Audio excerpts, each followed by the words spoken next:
പരിശുദ്ധമ്മേ, അമ്മേ പരിശുദ്ധമ്മേ, ദൈവമാതാവേ, ദൈവമാതാവേ, കൃപാസനത്തിലൂടെ ഞങ്ങൾക്കും ഞങ്ങളുടെ ദേശത്തിനും അമ്മ മധ്യസ്ഥം തേടി തന്ന എല്ലാ അനുഗ്രഹങ്ങൾക്കും കൃപകൾക്കും ഞങ്ങളിപ്പോൾ ഹൃദയം നിറഞ്ഞ നന്ദി പറയുന്നു. അമ്മേ പരിശുദ്ധമ്മേ, ദൈവമാതാവേ, 2004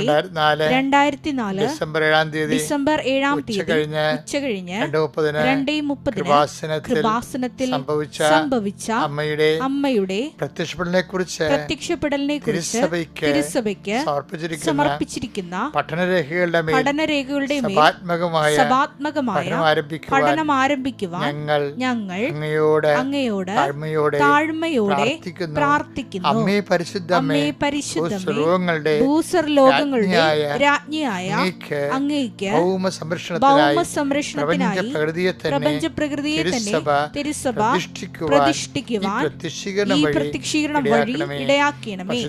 പരിശുദ്ധമ്മേ, ജപമാല മാതാവേ, സകല കൃപാസനം പ്രാർത്ഥനകളോട് ചേർത്ത് ഞങ്ങളിപ്പോൾ പ്രാർത്ഥിക്കുന്ന ഈ കുടുംബത്തിന്റെ പ്രത്യേക നിയോഗം പരമക്കളെ.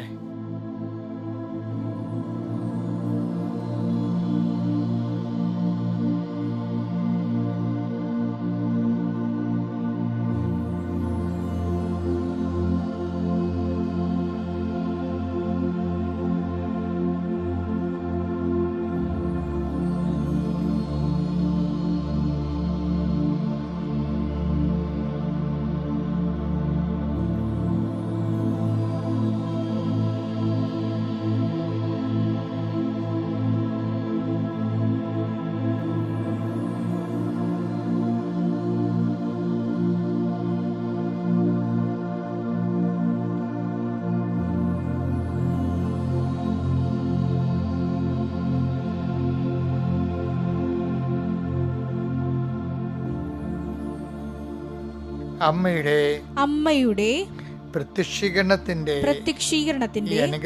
ഈ അനുഗ്രഹവേളയിൽ ഞങ്ങൾക്ക് സാധിച്ചു തരുവാൻ കനിയണമേ.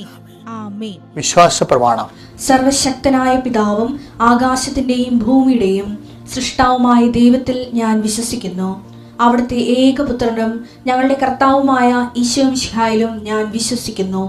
ഈ പുത്രൻ പരിശുദ്ധാത്മാവിനാൽ ഗർഭസ്ഥനായി കന്യകാമറിയത്തിൽ നിന്ന് പിറന്ന് പൊന്തിയോസ് പീലാത്തോസിന്റെ കാലത്ത് പീഡകൾ സഹിച്ച് കുരിശിൽ തറയ്ക്കപ്പെട്ട് മരിച്ച് അടക്കപ്പെട്ട് പാതാളങ്ങളിൽ ഇറങ്ങി മരിച്ചവരുടെ ഇടയിൽ നിന്ന് 3-ാം നാൾ ഉയർത്ത് സ്വർഗത്തിലേക്ക് എഴുന്നള്ളി സർവശക്തിയുള്ള പിതാവായ ദൈവത്തിന്റെ വലതുഭാഗത്തിരിക്കുന്നു. അവിടെ നിന്ന് ജീവിക്കുന്നവരെയും മരിച്ചവരെയും വിധിക്കുവാൻ വരുമെന്നും ഞാൻ വിശ്വസിക്കുന്നു. പരിശുദ്ധാത്മാവിലും ഞാൻ വിശ്വസിക്കുന്നു.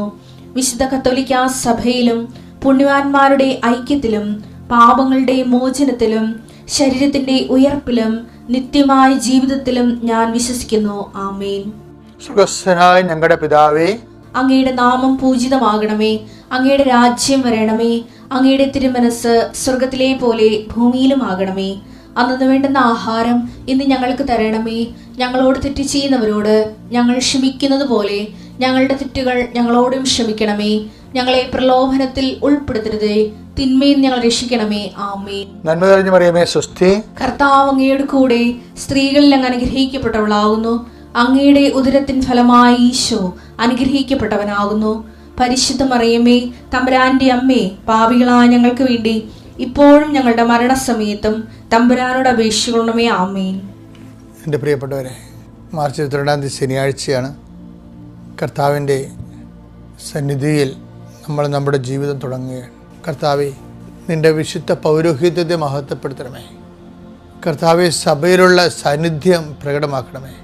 കർത്താവെ, കൃപാസനത്താരെ ജീവനോടെ പ്രത്യക്ഷപ്പെട്ട പരിശുദ്ധ അമ്മയുടെ മാധ്യസ്ഥത്തിലെ കൃപാസനത്താരെ നടന്നിട്ടുള്ള 10,000-കണക്കിന് ആരാധന ശക്തിയാൽ ഇന്ന് ഈ ശനിയാഴ്ച മാർച്ച് മാസം 22-ാം തീയതി അങ്ങയുടെ നാമത്തെ പ്രാർത്ഥിക്കുകയും അങ്ങയുടെ നാമത്തെ ജീവിക്കാൻ പ്രഭാതം മുതൽ ഒരുങ്ങുകയും ചെയ്യുന്ന മക്കളുടെ മേൽ നിൻ്റെ ശുഭമാക്കപ്പെടുന്ന ദൈവകൃപയാൽ അനുഗ്രഹിക്കണമെന്ന് പ്രാർത്ഥിക്കുന്നു.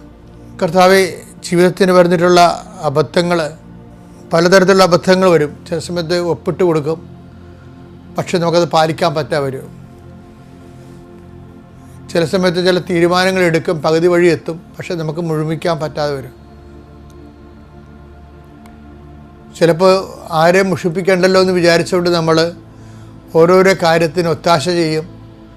അവസാനം നമ്മളെ ഇതിലേക്ക് ചാടിച്ചവൻ തന്നെ ഇതെല്ലാം നമ്മുടെ മുതുകത്ത് വെച്ചിട്ട് അവൻ സ്കൂട്ടാകുകയും ചെയ്യും. ഇങ്ങനെ പല പല അബദ്ധങ്ങളിൽ ചെന്ന് മനുഷ്യരെ കുരുങ്ങുന്നുണ്ട്. കർത്താവേ, അതിനെല്ലാം രക്ഷിക്കാൻ വേണ്ടി നിനക്ക് മാത്രമേ കഴിയത്തുള്ളൂ.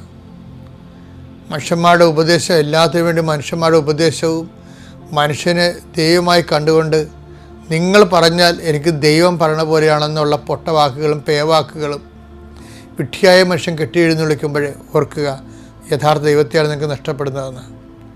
കർത്താവ്, അങ്ങനെയുള്ള മിഥ്യാബോധങ്ങളിൽ നിന്ന് കർത്താവ് ഞങ്ങളെ നീ സംരക്ഷിക്കണമെന്ന് പ്രാർത്ഥിക്കുന്നു. കർത്താവെ, കുഞ്ഞുങ്ങളെ ഓർത്ത് പ്രാർത്ഥിക്കുന്നു.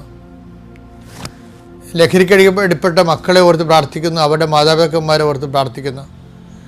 അവരെല്ലാം സന്ധിക്കണമേ, സമാധാനപ്പെടുത്തണമേ. നിൻ്റെ കൃപയാൽ അവരെ അതിനെല്ലാം വിടുവിച്ചുകൊണ്ട് കുടുംബത്തിന് സമാധാനം നൽകണമെന്ന് പ്രാർത്ഥിക്കുന്നു. ജീവിതം തകർന്നു പോയി, മുടിഞ്ഞു പോയി, ഇനിയിപ്പോൾ അങ്ങോട്ട് പോട്ടെ എന്ന് വിചാരിച്ചുകൊണ്ട് വെറുതെ നിന്ന് കൊടുത്തിട്ട് ഒഴുക്കിൻ്റെ കൂടെ അങ്ങോട്ട് ഒഴുകിപ്പോകുന്ന പോലെ മനുഷ്യന്മാർ നശിച്ച് പോകുന്നുണ്ട്. അവർക്ക് അങ്ങനെ തന്നെ വേണമെന്ന് പറഞ്ഞ് കണ്ടു നിൽക്കുന്നവർ ശപിക്കുകയും നമ്മുടെ തകർച്ചയെ കൈയടിച്ച് പ്രോത്സാഹിപ്പിക്കുകയും ചെയ്യുന്ന മാനസികാവസ്ഥ ഉള്ളവരുണ്ട്. അതുകൊണ്ട് തന്നെ പലപ്പോഴും ദൈവമില്ല, ദൈവത്തിന് പോലും എന്നെ വേണ്ട, എനിക്ക് ദൈവത്തിനെ വേണ്ട എന്ന് വിചാരിച്ചുകൊണ്ട് സ്വയം നിർജ്ജലീകരിക്കണ പോലെ ആധ്യാത്മികമായിട്ട് നിർജ്ജലീകരിക്കുന്ന ആൾക്കാരുണ്ട്. കർത്താവെ, എല്ലാവരെയും സമർപ്പിച്ച് പ്രാർത്ഥിക്കുകയാണ്.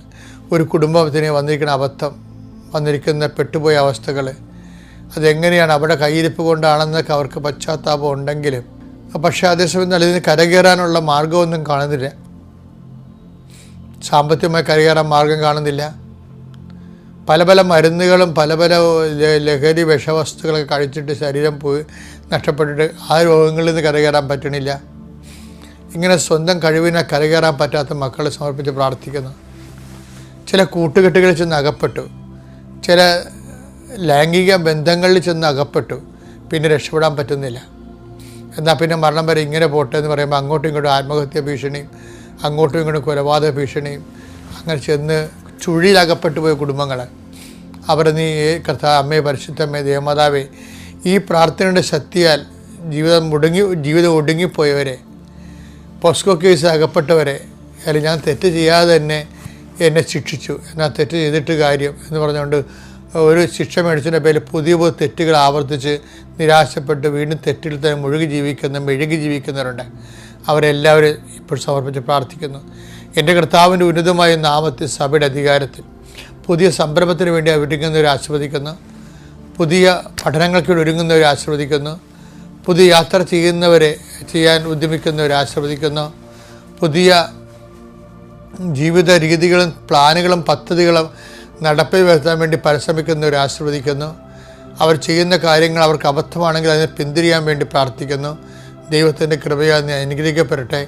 ഗർഭിണികളെ ആശീർവദിക്കുന്നു. പ്രസവ വാർഡ് കഴിയുന്നവരെ ആശീർവദിക്കുന്നു. കുഞ്ഞുങ്ങൾക്ക് രോഗമാകുന്നവരെ ആശീർവദിക്കുന്നു. പലതരത്തിലുള്ള കുടുംബസമാധി ഇല്ലാത്തവരെ ആശീർവദിക്കുന്നു.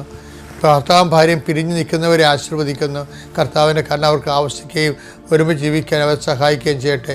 ജീവിക്കാൻ മാർഗമില്ലാത്തവരും തൊഴിലില്ലാത്തവരും ചെയ്യുന്ന തൊഴിലിൽ കടം കയറി മുടിഞ്ഞവരെയും ഇനി എന്ത് ചെയ്യണമെന്ന് അറിയാൻ പറ്റാതെ പരസ്പരം വെറുക്കപ്പെട്ടവരായിട്ട് കുടുംബത്തിൽ തന്നെ ജീവിക്കണോ വേണ്ടോ എന്ന് ഓർത്തിട്ട് വിഷമിക്കുന്ന പ്രാർത്ഥിക്കുന്നു. ദൈവത്തിൻ്റെ കരുണ, ദൈവത്തിൻ്റെ ശക്തി, 39 വർഷം ഞാൻ അർപ്പിച്ച കൃപാനയുടെ യോഗ്യത, കൃപാസ്ഥാനത്താറെ ജീവനുടെ പ്രത്യക്ഷപ്പെട്ട പരിശുദ്ധ അമ്മയുടെ മാധ്യസ്ഥലെ ഞാൻ നിന്നെ ആശ്രയിക്കുന്നു, നിൻ്റെ കുടുംബത്തെ ആശ്രയിക്കുന്നു. നിൻ്റെ തകർന്നുപോയ മനസ്സിനെയും കടങ്ങൾക്ക് പതുക്കെ കടങ്ങളായിട്ട് സമാധാനം കിട്ടാത്ത ജീവിതാവസ്ഥകളെ ഞാൻ ആശ്രയിക്കുന്നു. എൻ്റെ കർത്താവിൻ്റെ ഉന്നതമായ നാമത്തിൽ സഭയുടെ അധികാരത്തിൽ കുരിശിൻ്റെ അടയാളത്തിൽ ദൈവശക്തിയാൽ ഞാൻ അനുഗ്രഹിക്കപ്പെടുകയും വീണ്ടെടുക്കപ്പെടുകയും ചെയ്യട്ടെ. നിത്യപിതാവും പുത്രനും പരിശുദ്ധാത്മാവിനെ നീക്കുക. ആമേൻ. എൻ്റെ പ്രിയപ്പെട്ടവരെ, നമ്മളെ ബൈബിളിൽ കഴിഞ്ഞ പുസ്തകങ്ങൾക്ക് കർത്താവ് എന്നോട് പറയുന്നൊരു ശുഭമാക്കുമെന്ന് പറയും. ഇത് പറയാൻ തുടങ്ങിയിട്ട് ഒരു 1.5 മാസമായി. ശുഭമാക്കുക എന്നുള്ള വിഷയം ദൈവത്തിൻ്റെതാണെന്നാണ് എന്നോട് പരിശുദ്ധാത്മാ പറഞ്ഞത്. അപ്പോൾ അതുകൊണ്ട് തന്നെ ഞാനിങ്ങനെ അന്വേഷിച്ചുകൊണ്ടിരിക്കുകയായിരുന്നു, എങ്ങനെയാണ് ശുഭമാക്കണത്. നമുക്ക് ഓരോ കാര്യങ്ങളൊക്കെ ചെയ്യാനേ പറ്റത്തുള്ളൂ. ഇപ്പം ഞാൻ പണ്ടൊരിക്കൽ നിങ്ങളോട് ഇതേ വേദി പറഞ്ഞിട്ടുണ്ട്. അതിൻ്റെ അടിസ്ഥാന വചനം 39:23. ജോസഫിനെ ഭരമേൽപ്പിച്ച ഒരു കാര്യത്തിലും കാരാഗൃഹ സൂക്ഷിപ്പുകാരൻ ഇടപെട്ടില്ല. കാരണം കർത്താവ് അവന്റെ കൂടെ ഉണ്ടായിരുന്നു. അവൻ ചെയ്തതൊക്കെയും കർത്താവ് ശുഭമാക്കുകയും ചെയ്തു. അതാണ് സംഭവം. കർത്താവ് കൂടെ ഉണ്ടാകുന്നത് കൊണ്ടാണ് ഈ ശുഭമാക്കൽ, ഭംഗിപ്പെടുത്തൽ എന്ന് പറയത്തില്ലേ, നമ്മൾ ഭംഗിപ്പെടുത്തൽ, ബ്യൂട്ടിഫിക്കേഷൻ വേറെ വിഷയമാണ്. ഇപ്പം നമുക്കൊരു വീട് കിട്ടി, ഒരു വീട് കണ്ട്, വീട് നമ്മളൊക്കെ കെട്ടി, വീടുണ്ടാക്കി. അപ്പോൾ നമ്മൾ ചിന്തിക്കും, നമുക്ക് കാശുണ്ട്, അല്ലെങ്കിൽ ലോൺ കിട്ടും, പിന്നെ നമ്മുടെ നല്ല എൻജിനീയർ നമ്മുടെ കൈവശമുണ്ട്, സാധനങ്ങൾ നമുക്ക് വില കുറച്ച് കിട്ടും, സ്ഥലമുണ്ട്, കാറ്റ് വെളിച്ചമുള്ള സ്ഥലമാണ്, ഇതെല്ലാം നമുക്കുണ്ട്. നമുക്ക് ആവശ്യത്തിന് ബുദ്ധിയും അധ്വാനിക്കാനുള്ള കഴിവും പണമൊക്കെ ഉണ്ടെങ്കിലും ആക്കുക എന്ന് പറയുന്നത് ദൈവത്തിൻ്റെ കയ്യിലാണ്. ഈ ശുഭമെന്ന് പറയുന്നത് നമ്മൾ സിനിമയൊക്കെ തീരുമ്പോഴേ ഇപ്പം എന്ത് സമയം ഈ അവസാനമൊക്കെ ഉണ്ടല്ല, ശുഭമെന്നും എഴുതി കാണിക്കും. ഇപ്പം എഴുതി കാണിക്കണില്ല, കാര്യം ശുഭമല്ലല്ലേ. ഇപ്പോഴത്തെ സിനിമയൊന്നും അവസാനിക്കുന്നത് ശുഭമല്ലല്ല. അതുകൊണ്ട് അവർക്കറിയാം ശുഭമല്ലാതെയാണ് അവസാനിക്കണമെന്ന്. പണ്ട് എഴുതി കാണിക്കുന്നത് ശുഭമെന്ന്. ഈ ശുഭമെന്ന് എഴുതി കാണിക്കുന്നത് എപ്പോഴാണ്? അവസാനമാണ് എഴുതി കാണിക്കുന്നത്. ഒരു മനുഷ്യൻ്റെ ജീവിതം ശുഭമാണോ അശുഭമാണോ എന്ന് അവസാനമേ അറിയാൻ പറ്റത്തുള്ളൂ. എനിക്കറിയാവുന്ന ഒരു സഹോദരൻ ഉണ്ടായിരുന്നു. അപ്പോൾ ഞങ്ങളുടെ കുഞ്ഞുനാളിലൊക്കെ അവിടെ നിന്ന് നിങ്ങളുടെ നാട്ടിൽ ആരും അമേരിക്ക പോകത്തില്ല. അന്ന് അമേരിക്ക വെച്ച് കേട്ടില്ല, എല്ലാവരും പോകേണ്ട പേർഷ്യ എന്നാണ് പറയണത്. പേർഷ്യയിൽ പോകണത്, പിന്നീട് ഗൾഫ് എന്ന് പറയാൻ തുടങ്ങിയത്. അപ്പോൾ 70-കളിലൊക്കെ ആൾക്കാർ പേർഷ്യ എന്നാണ് പറഞ്ഞുകൊണ്ടിരുന്നത്. 80-കളിലാണ് പിന്നീട് ഗൾഫ് എന്നൊക്കെ പറയാൻ തുടങ്ങിയത്. അപ്പോൾ കുറേ ഇറാനും ഇറാഖ് അല്ലാതെ വേറെ രാജ്യങ്ങളൊക്കെ വന്നപ്പോൾ ഗൾഫ് കൺട്രീസ് വന്നു. അപ്പോൾ ആദ്യം ആൾക്കാർ പോയിക്കൊണ്ടിരുന്നത്, അതൊക്കെ മുമ്പ് പോയിക്കൊണ്ടിരുന്നത് ബെർമയിലാണ്, അതൊക്കെ മുമ്പ് പോയിക്കൊണ്ടിരുന്നത് കൊളംബിലാണ്. ആൾക്കാരൊക്കെ എല്ലാ കാലം ഇങ്ങനെ പോയിക്കൊണ്ടേയിരിക്കും. നമ്മുടെ നാട്ടിൽ നിന്ന് ജീവിക്കാൻ പറ്റാത്ത അവസ്ഥ ഇപ്പോൾ ഉണ്ടായതല്ല, പണ്ട് മുതലേ ഉള്ളതാണ്. ഓരോ മനുഷ്യർ പിന്നെ പുറത്തേക്ക് ഇങ്ങനെ പോകും. പക്ഷേ അവസാന കാലങ്ങളിൽ, ഇപ്പം ഞാൻ ഈ പറഞ്ഞ ആൾ ആദ്യം നാട്ടിൽ നിന്ന് അമേരിക്കയിൽ പോയ ആളാണ്. അപ്പോൾ വളരെ നല്ല മിടുക്കൻ, അമേരിക്കക്കാരെ പോലെ തന്നെയാണ് നാട്ടിൽ വന്ന് ഇറങ്ങുന്നത്. അത്രയും നല്ല ചുവപ്പ് കളറും നല്ല ഭയങ്കരമായിട്ടുള്ള സ്മാർട്ട് ലുക്കിംഗ് ഒക്കെ ആയിട്ട് കുറേ കുഞ്ഞുങ്ങളും ഭാര്യയും ഭർത്താവൊക്കെ ആയിട്ട്. പക്ഷേ അവസാന കാലങ്ങളിൽ ഞാൻ അറിഞ്ഞത് അദ്ദേഹത്തിന് ആ നല്ല ഭാര്യ അദ്ദേഹത്തിന് ഇട്ടച്ചും പോയെന്ന് പറഞ്ഞു. പിന്നെ പിന്നെ വേറൊരുത്തതിനെ കല്യാണം കഴിച്ചു, അവരും മരിച്ചു, ഇയാളും മരിച്ചു. നാട്ടിൽ നിന്ന് കൊണ്ടുപോയ സഹോദരങ്ങളും മരിച്ചു. എല്ലാം അശുഭമായി പോകണവരാണ്. അപ്പോൾ ഈ ശുഭമെന്ന് പറഞ്ഞ നിസ്സാര കാര്യമല്ല, വലിയ കാര്യമാണ്. ശുഭം ആക്കുകയാണ് വേണ്ടത്, ശുഭമാകുകയല്ല, ദൈവമാക്കുകയാണ്. അതുകൊണ്ടാണ് ഈ വെളിപാടിൻ്റെ ഉൽപ്പത്തി പുസ്തകം പറയണത് 39:23 പറയുന്നത് എന്താണ്? അവൻ ചെയ്തതെല്ലാം അവിടുന്ന് ശുഭം ആക്കുകയും ചെയ്തു. അപ്പം ദൈവമാണ് ഇത് ചെയ്യേണ്ടത്. ആക്കണമെങ്കിൽ ശുഭമാക്കുകയാണ് ചെയ്യണത്. അപ്പം നമുക്ക് ചെയ്യാനേ പറ്റത്തുള്ളൂ. പഠിക്കാൻ പറ്റും, പക്ഷേ ശുഭമാക്കേണ്ടത് ദൈവമാണ്. നമുക്ക് കല്യാണം കഴിക്കാൻ പറ്റും, ശുഭമാക്കേണ്ടത് ദൈവമാണ്. നമുക്ക് കുഞ്ഞുങ്ങളുണ്ടാകും, ശുഭമാക്കേണ്ടത് ദൈവമാണ്. നമുക്ക് വീട് വെക്കാൻ പറ്റും, ശുഭമാക്കേണ്ടത് ദൈവമാണ്. അതാണ് ശുഭം